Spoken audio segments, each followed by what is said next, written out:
La glycémie plasmatique est le taux de glucose dans les plasmas sanguins. Bonjour et bienvenue dans cette vidéo où on va vous montrer le dosage plasmatique de la glycémie. Et cette fois, c'est parce qu'on doit reprendre cette vidéo. On a une fois fait ça, maintenant, des fois on a demandé à ce qu'on reprend, alors forcément, ça sera encore plus détaillé. La glycémie plasmatique qui est le reflet entre l'absorption intestinale du glucose et sa production par le foie ainsi que son utilisation par les muscles et les cerveaux sous l'influence de l'insuline. C'est ça en fait la glycémie. Maintenant, on fait ce dosage de la glycémie, c'est pour dépister le diabète sucré, que ce soit de type 1 ou de type 2. On fait la glycémie plasmatique encore pour suivre l'évolution du traitement chez les diabétiques. On fait la glycémie pour dépister une hypoglycémie. On fait la glycémie encore pour chez les femmes enceintes. Là, c'est pour dépister le diabète gestationnel. Et on peut faire cette glycémie-là encore pour diagnostiquer certaines maladies métaboliques. Alors, on a parlé du diabète. On va définir que veut dire diabète. Le diabète est une maladie métabolique chronique caractérisée par l'élévation du taux de glucose élevé dans le sang. Et on dit qu'une personne est diabétique lorsque sa glycémie à jeun est supérieure ou égale à 1,26 g par litre à 2 reprises ou 2 grammes à n'importe quel moment de la journée. On a dit à n'importe quel moment de la journée, alors nous allons parler des différents types de glycémie. On a glycémie à jeun. À jeun, ça veut dire que le patient est à jeun de 8 à 12 heures.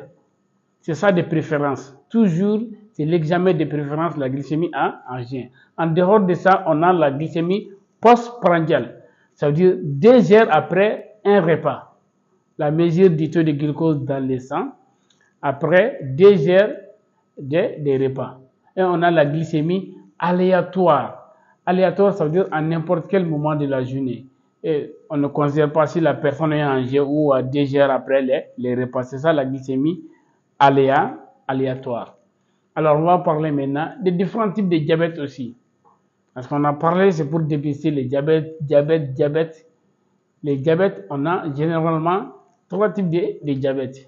On a les diabètes de type 1 ou diabète juvénile ou insulinodépendant. Ça veut dire que ce sont des personnes dont vous allez voir, les pancréas ne sécrètent pas d'insuline ou ça sécrète une petite quantité qui est insuffisante pour l'organisme. C'est ça les diabètes de type 1, diabète juvénile ou insulinodépendant. C'est-à-dire qu'il y a peu de production ou pas de production d'insuline. On a les diabètes de type D. Ces diabètes se rencontrent chez insulino-résistants. Ça veut dire quoi? L'organisme fabrique l'insuline, ça veut dire que les pancréas sécrètent l'insuline, mais vous allez voir, c'est les cellules qui résistent à l'insuline. Et ça se voit chez les personnes de type obèse, généralement chez les personnes de type obèse. Et le type 3 qu'on ne considère pas comme un type, ça c'est le diabète gestationnel, c'est que la femme enceinte développe. Et souvent, si ça continue, il faudra faire une investigation. Sinon, après l'accouchement, normalement, ça doit disparaître. Alors, vous avez compris maintenant la glycémie, diabète, les différents types de diabète, les différents types de glycémie. Alors, nous allons parler des conditions de parlement. Normalement, on vous a parlé, les conditions de parlement, c'est d'être en jeûne de 8 à 12 heures. C'est ça de préférence. En dehors de cela, il faudra éviter des médicaments qui peuvent augmenter, qui peuvent jouer sur les métabolismes glycémiques de la personne comme les corticoïdes. Ça, il faudra beaucoup les noter. Ce qu'il faut savoir aussi, on vous a rappelé ici, la glycémie, c'est quelque chose, c'est un examen d'urgence. Alors, respectez toujours les conditions de prélèvement. Pour le dosage maintenant, voici ce que nous avons besoin. Vous avez besoin des réactifs, vous avez besoin des types qui sont là, les spectraux, la centrifugeuse et puis les pipettes. La première des choses, lorsque vous dosez, dans les réactions biochimiques, vous mettez d'abord l'appareil en marche, que ça prend la température ambiante. Les réactifs qu'ils prennent la température ambiante Alors, vous allez passer maintenant à faire les dosages. Généralement, voici comment on dose. Voici les différents types ici que vous avez besoin pour faire les dosages. Vous avez besoin ici d'un type qu'on appelle les blancs réactifs, un type pour l'étalon, un type pour le contrôle normal, un type pour le contrôle pathologique. On a l'échantillon et puis on a les blancs échantillons. D'accord? On a blanc et réactif, étalon, contrôle normal, contrôle pathologique, les séries d'échantillons et puis on peut faire recours au blanc échantillon. Maintenant, comme l'état ici, lisez toujours la notice du coffret. Lisez ce que le fabricant dit produit, c'est très important. Alors maintenant, nous allons passer à mettre 1 ml dans chaque type. Le pipettage est très important. Savoir pipetter. Je vous ai montré comment calibrer aussi les micro-pipettes. Vous voyez, vous allez prendre 1 ml. On va mettre 1 ml dans les types blanc et réactif. 1 ml pour les types étalons. On va mettre 1 ml aussi. Une fois que c'est fini, il faudra transvaser encore.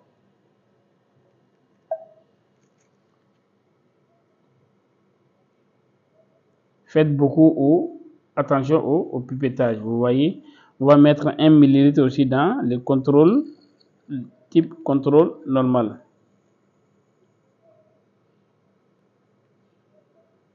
On va mettre 1 ml dans le type contrôle pathologique.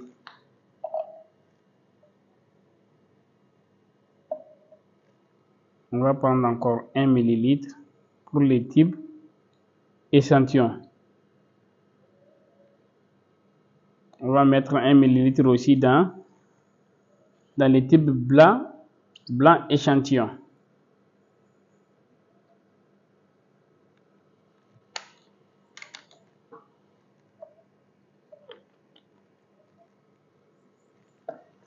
Maintenant, regardez ici, on a mis 1 ml dans chaque type, vous voyez. Alors, ici, dans les blancs et réactifs, on ne va rien mettre. Rien. Mais dans l'étalon, nous allons prendre 10 microlitres de l'étalon. Vous voyez, 10 microlitres. Voici l'étalon qui est là.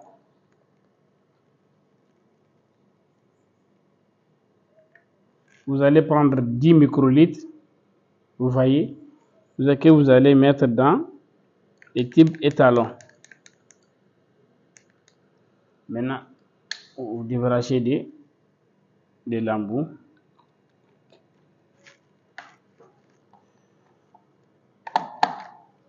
Et regardez, l'étalon, on a mis l'étalon 10 microlitres de l'étalon dans le type étalon. Le contrôle normal est là. Le contrôle là, ce sont des sérums industrialisés qui rassemblent généralement plusieurs paramètres biochimiques. Et pour chaque paramètre, il existe une valeur cible encadrée par des écarts tolérés de part et d'autre. Alors voici le contrôle normal. On a pris 10 microlitres qu'on va mettre dans les types contrôle normal. Vous mélangez.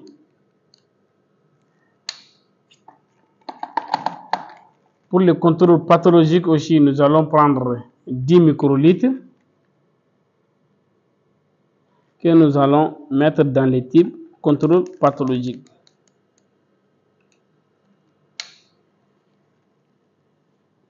Maintenant, voici l'échantillon. Pour l'échantillon du patient aussi, c'est 10 microlitres. Et le prélèvement se fait dans les types fluorir. D'accord? C'est ça qui empêche les enzymes glycolyse de se passer. Vous allez prendre aussi 10 microlitres qu'on va mettre dans les types échantillons.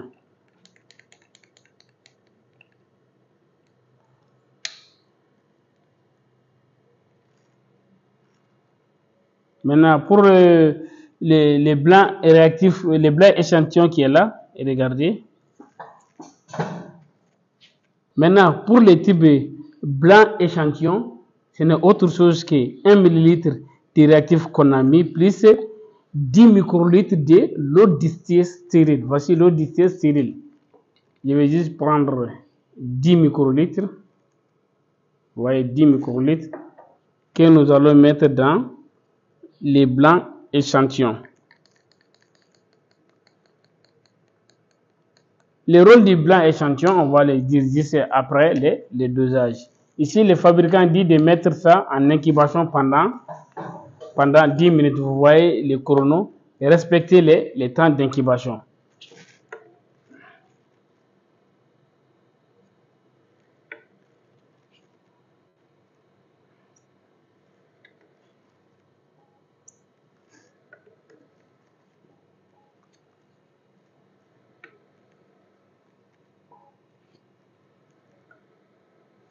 Voici maintenant, on va mettre le chrono en marche. On va attendre 10 minutes pour faire la lecture. Avant cela, nous allons continuer à vous donner des explications. Ce qu'il faut savoir ici, vous avez vu l'ordre de type. Les blancs et réactifs étalons et le contrôle normal, le contrôle pathologique, les échantillons et puis les blancs échantillons. Dans une des vidéos, je vous ai déjà expliqué, mais on va vous rappeler encore. Les blancs réactifs, ça contient rien du tout. Alors forcément, l'appareil va donner 0. D'accord? Si l'appareil donne une valeur, ça veut dire qu'il y a quelque chose qui ne va pas. Parce que dans les blancs, les réactifs, ce n'est que les réactifs simples. Il n'y a rien dedans. Ça devrait donner 0. Quant à l'étalon, l'étalon permet de tracer la courbe sous laquelle la lecture sera faite. Pour le contrôle pathologique et le contrôle normal, ce qu'on appelle les sérums de contrôle. On vous a dit que ce sont des sérums indiciels qui rassemblent généralement plusieurs paramètres biochimiques. Et pour chaque paramètre, on a une valeur qui est ciblée. En défaut de cette valeur, on a des écarts aussi qui sont tolérés. Par exemple, c'est pour la glycémie, le fabricant dit la valeur cible, c'est 0,7 g par litre. En dehors de cela, il y a des valeurs qui sont tolérées, que ce soit des vers la gauche à la droite. Pour le contrôle pathologique aussi, c'est la même chose. Maintenant, les contrôles là, il permet la validation des résultats. Ça nous permet de citer, garantir réellement que la machine nous donne des bons résultats. Et les blancs échantillons. À chaque fois qu'on a une coloration anormale, il faudra faire recours au blanc échantillon. Lui, il permet de minimiser l'apport de la coloration anormale sur les séries de dosages. Parce que lorsque vous allez donner le contrôle pathologique, vous allez voir qu'il y a une coloration qui est intense. Pour que cette coloration ne joue pas sur les séries de dosage, on fait recours souvent au blanc échantillon. C'est ça qui est très important. Et après les temps d'incubation, on a ce qu'on appelle la stabilité de la coloration, ce qui est très important. La stabilité de la coloration, ici, les fabricants nous disent c'est inerte. C'est-à-dire qu'après le temps d'incubation, les techniciens ne disposent que d'1 heure pour finir avec la lecture. En dehors de cela, ça peut amener des faux résultats. C'est ça la stabilité de la coloration que vous devrez respecter dans tous les dosages biochimiques. Quand vous lisez le coffret, les fabricants vous donnent la stabilité de la coloration. C'est-à-dire que à quel temps il faudra faire la lecture. C'est-à-dire que c'est le temps que disposent les techniciens à finir avec la lecture qui est la stabilité de la coloration. Alors, maintenant on va faire la lecture. On va commencer d'abord toujours par les blancs et réactifs. Ils vont nous donner 0. Après, nous allons continuer à faire maintenant la lecture de l'étalon.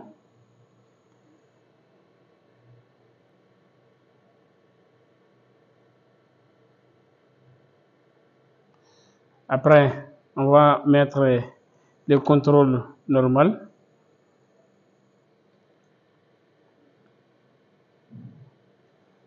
Après, on va mettre le contrôle pathologique.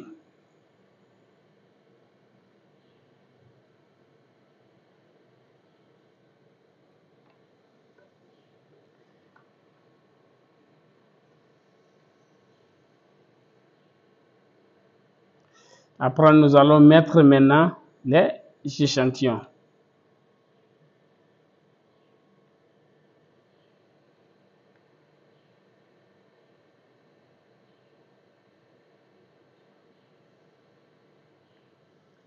Après l'échantillon, on va finir. Maintenant, regardez, les blancs échantillons utilisés comment? Lorsque vous avez une coloration, par exemple, lorsque vous avez des valeurs élevées de la glycémie dans un échantillon, vous allez voir avoir une forte coloration. Maintenant, pour que cette coloration ne joue pas sur les autres séries de dosages, vous pouvez faire appel maintenant au blanc échantillon.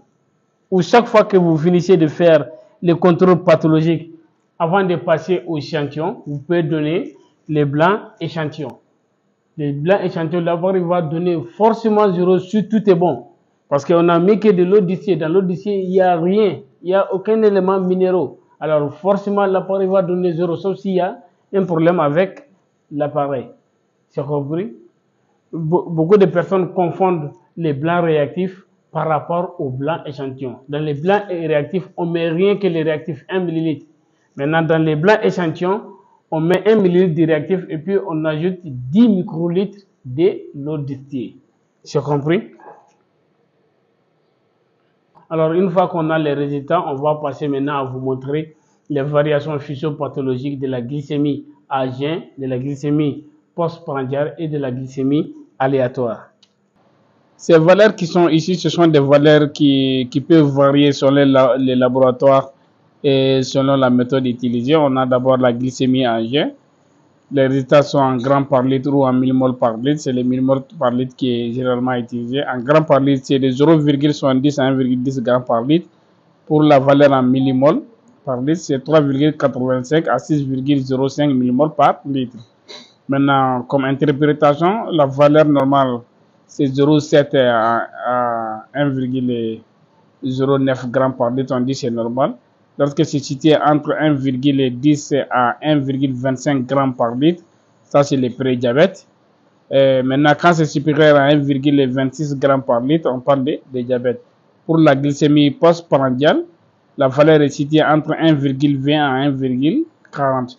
Pour la glycémie aléatoire, ça veut dire que la prise de sang à n'importe quel moment de la journée, la glycémie devait être inférieure à 2 grammes par litre ou inférieure à 11,1 millimol par litre. Pour les tests de Sylvain ou les tests d'intolérance du glucose chez la femme enceinte, au moment du 24 à 28e semaine d'aménorrhée, la valeur devrait être inférieure à 1,30 g par litre. Maintenant, si c'est à 1,30 g par litre, on doit effectuer une hyperglycémie provoquée par voie orale. Maintenant, quand c'est supérieur à 1,30 g par litre, c'est positif, on parle du diabète gestationnel. Maintenant, pour l'hémoglobine glyquée HbA1c, la valeur est située entre 4 et 6%.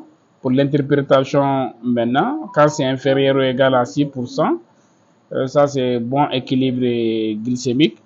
Quand c'est situé entre 6,6 à 8%, assez bon équilibre glycémique. Quand c'est supérieur à 8% à des contrôles successifs, on dit mauvaise utilisation glycémique.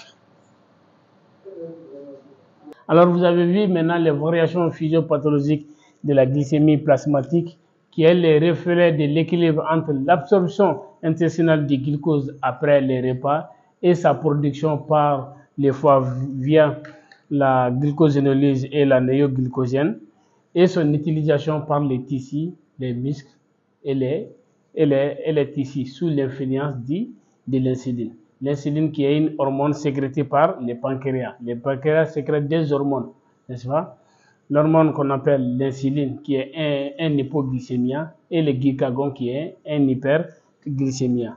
Alors, avant de finir cette vidéo, on va souhaiter une meilleure santé à toutes les personnes qui sont atteintes du diabète, que Dieu les donne une meilleure santé.